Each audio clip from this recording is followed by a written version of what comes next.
स्वागत है आपका नवोदय टाइम्स पंजाब केसरी में। मैं हूं दीक्षा शर्मा। देश प्रदेश की तमाम खबरों के साथ हम आपके समक्ष आ चुके हैं। शुरुआत करना चाहेंगे बड़ी खबर से, क्योंकि नापाक हरकतों से पाकिस्तान बाज नहीं आ रहा है। षड्यंत्र रचने वाले पाकिस्तान ने एक दफा फिर भारत को धमकी दी है।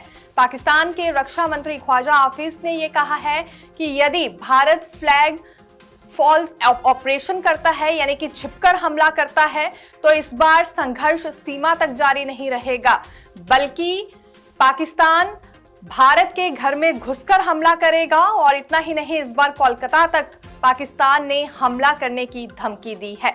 हालांकि इससे पहले भी कई दफा पाकिस्तान की ओर से ऐसी धमकियां दी गई हैं। इतना ही नहीं, ख्वाजा हाफिज ने यह भी कहा है कि इससे पहले जब पाकिस्तान और भारत के बीच संघर्ष हुआ था तो भारत को शर्मिंदगी महसूस करनी पड़ी थी। खैर, ये बात सभी जानते हैं कि शर्मिंदगी किसने महसूस की थी, लेकिन उसके बावजूद भी पाकिस्तान की ओर से ये धमकी दी जा रही है। वहीं इस बात का कोई भी आधिकारिक जवाब अभी भारत की ओर से नहीं दिया गया है, लेकिन भारत के रक्षा मंत्री राजनाथ सिंह की ओर से कार्यक्रम में ये जरूर कहा गया, कड़ा जवाब दिया जाएगा पाकिस्तान का यदि कोई भी नापाक हरकत इस बार पाकिस्तान की ओर से की जाती है। भूले नहीं भुला पाएगा पाकिस्तान उस जवाब को जो कि भारत की ओर से इस बार दिया जाएगा यदि पीछे से पाकिस्तान वार करेगा। ईरान और इजराइल अमेरिका के युद्ध के बीच ईरान की ओर से एक और नया दावा किया गया है। ईरान ने कहा है कि अमेरिका के 2 हेलीकॉप्टर और ट्रांसपोर्ट विमानों को मार गिराया है ईरान ने। दरअसल जानकारी कुछ इस तरह से दी गई है ईरान की ओर से कि अमेरिका की सेना अपने पायलट का रेस्क्यू कर रही थी। इसी बीच ईरान ने दोनों हेलीकॉप्टर और दोनों ट्रांसपोर्ट विमानों को मार गिराया। हालांकि रिपोर्ट्स कुछ और कह रही हैं। बताया ये जा रहा है कि अमेरिका ने खुद ही अपने ये विमान तबाह कर दिए हैं ताकि उनकी तकनीक ईरान चोरी ना कर पाए। ये इसके पीछे का खास मकसद था। वहीं अमेरिका के राष्ट्रपति डोनाल्ड ट्रंप की ओर से एक दफा फिर धमकी दी गई है ईरान को कि जल्द से जल्द हॉर्मुज स्ट्रेट को खोल दिया जाए। यदि अभी भी ईरान इसे नहीं खोलता है तो वो पूरी तरह से नर्क ईरान को बना देंगे। वहां के पावर पॉइंट्स और साथ ही साथ कुछ बड़े प्रोजेक्ट्स पर, पुलों पर हमला करने से भी पीछे नहीं हटने वाले हैं।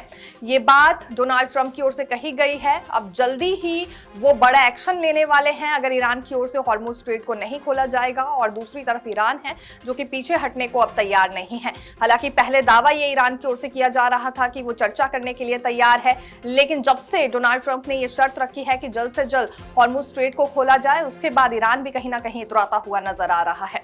अप्रैल की शुरुआत से ही पूरे भारत में मौसम ने करवट बदल ली है। अगले 72 घंटों तक 12 राज्यों में बारिश और ओलावृष्टि के आसार जताए गए हैं। उत्तर प्रदेश, बिहार, राजस्थान, दिल्ली एनसीआर, पंजाब, हरियाणा और अन्य राज्यों में ये मौसम कुछ इसी तरह का अगले 72 घंटों तक बना रहेगा, यानी कि 8 अप्रैल तक ये मौसम इसी तरह से करवट बदलेगा। दरअसल 2 पश्चिमी विक्षोभ सक्रिय होने जा रहे हैं, जिसका असर पूरे उत्तर पश्चिम भारत पर देखने को मिलने वाला है। हिमाचल प्रदेश और उत्तराखंड में अभी तक बारिश बर्फबारी का सिलसिला ही नहीं थम पाया है।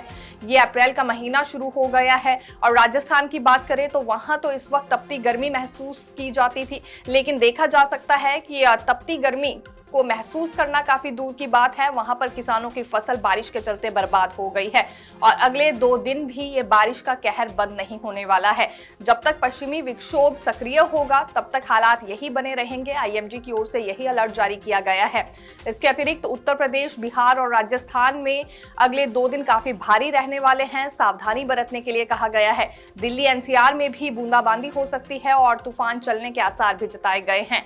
पंजाब में भी भारी बारिश का अलर्ट जारी हुआ है। वहीं ऊंचे इलाकों पर यानी कि हिमाचल प्रदेश, उत्तराखंड और जम्मू कश्मीर की बात करें तो एक दफा फिर तूफान और बर्फबारी का सिलसिला देखने के लिए मिल सकता है। एलपीजी सिलेंडर के बढ़ते दामों ने अब छात्रों को भी परेशान कर दिया है। ऐसे छात्र जो कि दूसरे राज्यों से दिल्ली में अपनी पढ़ाई पूरी करने के लिए आए हैं, उन्हें ना तो समय से सिलेंडर मिल रहा है और इसके अतिरिक्त दोगुने और तिगुने दामों में उन्हें ये सिलेंडर खरीदना पड़ रहा है, जिस वजह से उनकी पढ़ाई बहुत बुरी तरह से प्रभावित हो रही है। प्रतियोगी परीक्षाओं की तैयारी कर रहे छात्रों पर इसका बड़ा असर पड़ रहा है। सीमित बजट में जीवन यापन करने वाले इन छात्रों के लिए अब न सिर्फ महंगा गैस सिलेंडर खरीदना मुश्किल हो गया है, बल्कि समय पर सिलेंडर न मिलना भी उनकी दिनचर्या को प्रभावित कर रहा है।